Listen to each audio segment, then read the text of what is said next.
Moses said, మోషే అన్నాడు, I'm going to die. నేను చనిపోతాను. But he became the second greatest prophet in the Bible.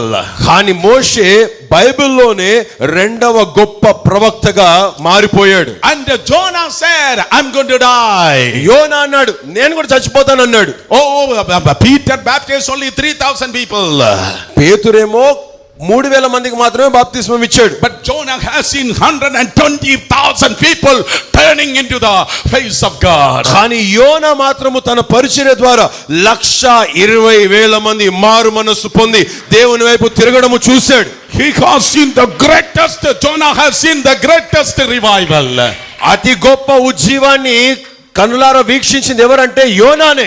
I want to prophesy over somebody. మీలో కొంతమంది మీద నేను ప్రవచించాలని కోరుతున్నాను. My friends are forsaking me, let me die. నా స్నేహితులు నన్ను వదిలి వెళ్ళిపోయారు కనుక నేను చనిపోతానని ఉండవచ్చు. You are not going to die. మీరు చావరు.